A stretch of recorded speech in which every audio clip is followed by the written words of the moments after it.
So isang panibagong cooking tutorial na naman ang aking ibabahagi sa inyo guys.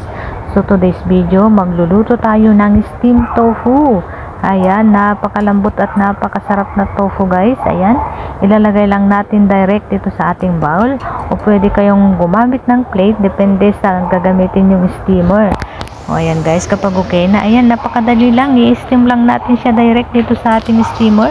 Ayan, at kailangan malaki yung apoy na gagamitin sa pag-steam. Yan ang trick para masarap. So ayan, habang ini-steam ko, inahanda ko na rin yung gagamitin kong pang paste o pang toppings natin yan mamaya. Ayan, igigisa na natin ang ating bawang. Ayan, nakikita nyo guys, buo yung aking bawang. Pinitpit ko lang yan dahil yung amo ko ayaw niya talaga ng lasa ng bawang, pero syempre hindi naman mabubuo yung aking lulutuin kung walang bawang, kaya ako nang nag-adjust. Ayan, pinitpit ko lang yan para madali lang siyang tanggalin mamaya kapag luto na ang aking lulutuin. So ayan, nilagay ko na rin ang aking sibuyas. Syempre mekos-mekos lang natin yan guys hanggang sa lalabas yung aroma niya, hanggang sa magiging translucent ang ating sibuyas. Huwag lang natin siyang hayaang ma-burn guys o masunog para hindi masisira yung lasa ng ating lulutuin.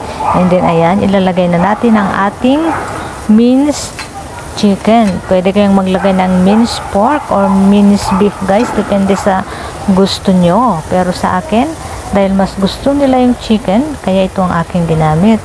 Ayan, nilagyan ko na rin siya ng konting asin, pampalasa at saka chicken powder para mas lalong malasa ang aking toppings. So ayan guys, imekos-mekos lang natin siya hanggang sa maluto.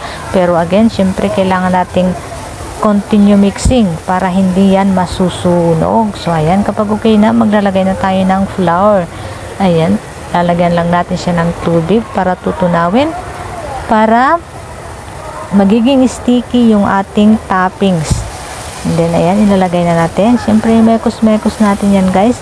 Huwag natin masyadong damihan ng tubig dahil magkukusang magwa-water yung ating tofu mamaya. So ayan, dagdagan natin konti lang hanggang sa magiging sticky. So ayan, okay na guys. Huwag natin masyadong lutuin para hindi tumigas yung ating meat. So ayan, okay na. Papatayin na natin ang ating apoy, and then ilalagay lang natin directly dito sa ating in-steam na tofu. O diba, napakadali lang guys. Ayan, ayan, kusang nagtutubig yung ating tofu, kaya wag nating damihan ng water. So ayan, ilalagay lang natin dito sa ibabaw, and then okay na ang ating steamed tofu. O diba guys, napaka-easy lang. Kung gusto nyo yung ganitong klase ng video, paki-hit naman yung button guys para updated kayo sa mga videos pa na aking gagawin. Pa-follow na rin and subscribe. O diba, maraming salamat guys, and have a good day.